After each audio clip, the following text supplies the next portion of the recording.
Larry Schooler, please. Thank you. Hey, Michael, thanks. You know, a lot of what informs my work these days and has for the last 10 or 11 years is facilitating dialogue. So either as a mediator or as a facilitator or as the host of big public meetings.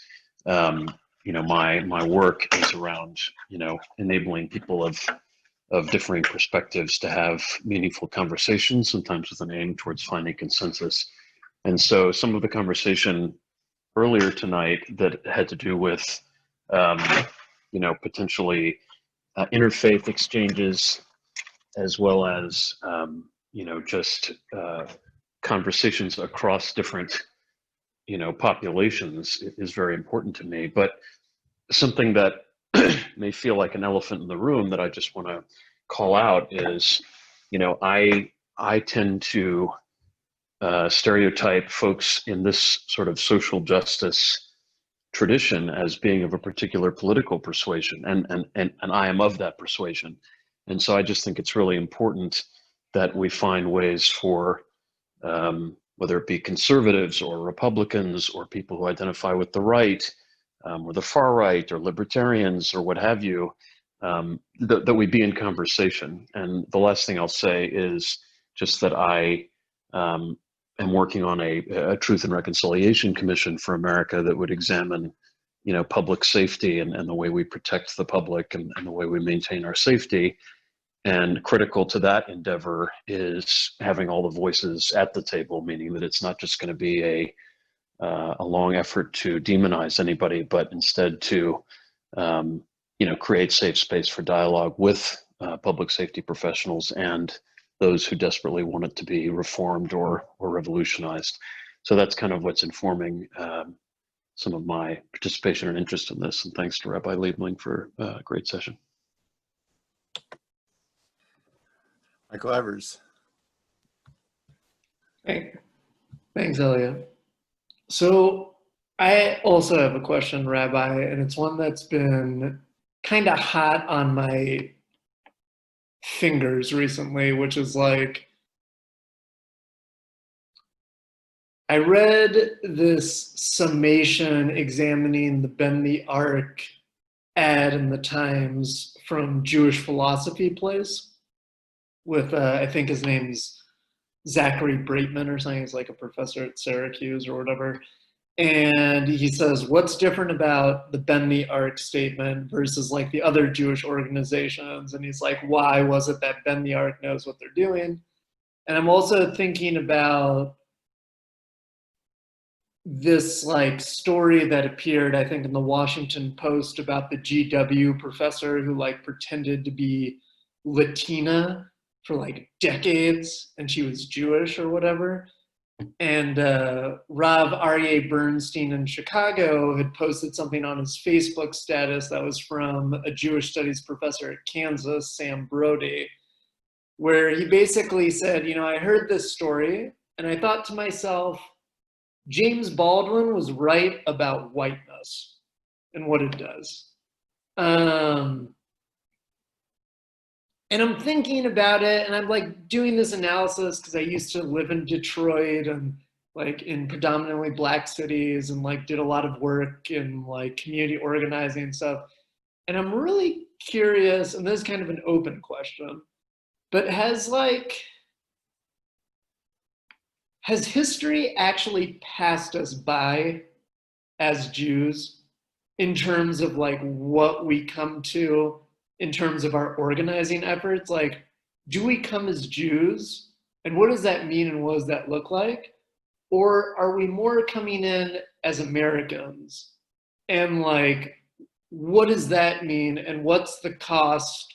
And what's the benefit on both sides? And kind of, how do you have an organic, wholesome relationship when you enter into this arena? If that question makes sense. That was a very good question. I'm looking at the time, and I think I'd rather cut the conversation off to give Mordechai, because these are really deep questions, and I want to honor people's time and finish at 9. And again, if there's a lot of enthusiasm, just send me an email and we'll do another session of this and focus it on one of the many good questions that came up. So Mordecai, I hope you were taking notes, or I'll feed you some of the tougher questions that came up. I took notes. I'm a good boy. I took notes. So these were great questions. You know, I would love to spend like a day, 2 days, 3 days hanging out with all of you and exploring these questions, because I think they're wonderful and important questions. I am actually going to try to tie together Michael's question, Chimo's question, and Simon's question together by talking about congregational-based community organizing. And you'll hear how I do that in a moment. So in congregational-based community organizing, the congregation, in this case, in our case, the synagogue joins this larger entity that's composed of people from churches and mosques. So you are coming, affirming your faith tradition. So answering Michael's question, we are coming strongly identified as Jews, claiming our identity, and more than that, claiming our faith tradition as the basis from which we are doing this work. So we are strongly, clearly there as Jewish practitioners, people of the Jewish faith who are taking it seriously. Because we are interacting with people from other faith traditions and other races, we necessarily enter into conversations about race and faith. So, Chimo, when I was in Charlottesville, 3 years ago when the Nazis marched. And was, on the streets, and I faced off with them, and it was a pretty awful experience. When I came back to Philadelphia, I had phone calls from Black leaders within a day. Within 2 days, we had a meeting of rabbis, Black Christian leaders, rabbis, and white Christian clergy. And within 3 days, we had a march of 2,000 people, and we had a demonstration that began at a synagogue and went to a church, and the Black Christian leaders insisted that we begin at a synagogue because how important it was to oppose anti-Semitism. So if you want people from other groups to oppose anti-Semitism, you have to be in coalition with them. A few weeks ago, the head of the NAACP here has posted a absolutely anti-Semitic thing on his Facebook page. Within 24 hours, I got calls from other Black clergy saying, that was horrible. What are we going to do about it? Several of us met the next night, and a few days later, we had an op-ed signed by a Black Christian minister and a Black Muslim imam with not Nation of Islam, but an African-American Muslim imam, op-ed paper in the Philadelphia Inquirer couldning what the head of the NAACP said here in Philadelphia. I was on a phone call a couple of weeks ago with a Latina representative of a national social justice organization, and a Black representative of a national social justice organization, and a Black Jewish person from a group called Jewish JFRIJ, Jews for Racial and Economic Justice. The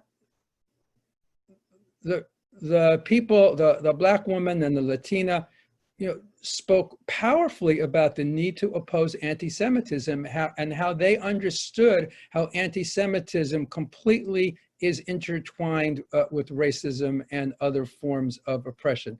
So my experience is that people stand up for each other when we are in coalition with each other. When we show up for other people show up for us when we have real conversations.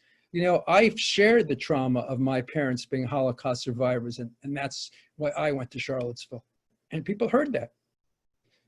We have to be willing to share our trauma as well as to listen to other people's trauma and create real relationships and real coalitions, and then people are there for you. I mean, that has been my experience for years. It's when we retreat to our own corners and we don't think we can enter into real coalitions with other folks, then it becomes a self-fulfilling prophecy. If we're only concerned about our, circling the wagons and protecting ourselves, yeah, nobody's going to stand up for us.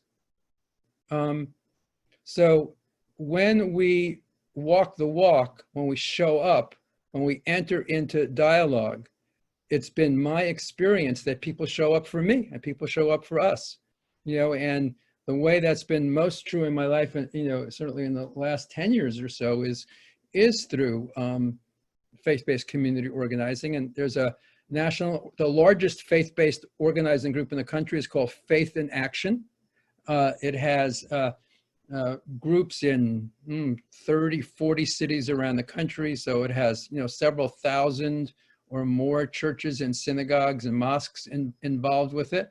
And I'm on a training team for them with 4 or 5 of us that go around the country doing workshops on racism, anti-Semitism, and Christian hegemony. And this is a organization that's a Black-led organization. The executive director is African-American. Most of the national staff is African-American. That's committed to looking at anti-Semitism, because they get that racism and anti-Semitism feed off each other. And if one is going to be sanctioned, the other is going to be sanctioned. So it is certainly my experience that people are willing to stand up and take it seriously, because we show up as Jews and say we're showing up as Jews. I mean, one of the things that's different is that even though many, many Jews were involved in the civil rights movement, as Yosef was, those rabbis who got arrested in St. Augustine were the exception, in that most Jews didn't do it as Jews. They did it as conscious individuals. Schwerner and Goodman didn't have strong public Jewish identities. They happened to be, their Jewish values is what brought them there, but they weren't identified as public Jews. They didn't assert their Jewishness. So, that's again in response to Michael's question. I think we have to show up as fully who we are, completely and fully who we are, and then we deal from there. So I'm done. Oh, thank you so much. This has really been a great, energetic conversation. And Mordechai, can you think of a little nigun that will? No, I don't sing, man. I've never been a pulpit rabbi, in part because I just can't sing at all. That's Yosef's job, not mine. No. Larry Schooler. Okay. I'm going to call Larry, because Larry is on my tefillah committee and he's offered to lead a bunch. I'm doing the Devar Torah stuff because I'm not a singer either.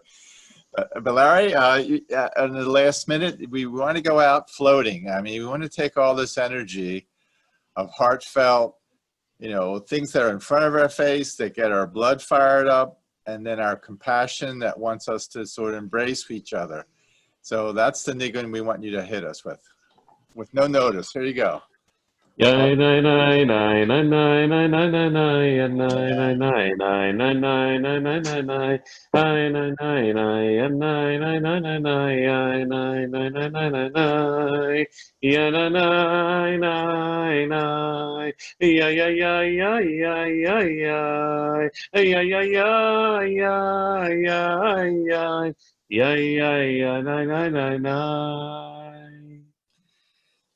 knew you could do it, Larry. Thanks so much. So listen, guys, have a great evening. It's a minute before 9. And go to our Menschwork website. Some of these other webinars have been recorded. This one is going to be a great one to share with others. I thank you all who spoke. And sign up for our JMR 29. And we'll have a whole Shabbaton to, we have Mordechai might even, I want to put him on the spot. He's been invited, but we have a lot of really good speakers Shabbos afternoon, and our davening and breakout sessions where we really listen to each other, and affinity groups. So it's going to be really good November 13th and 14th. So have a great evening. Go in peace, and blessings to you all.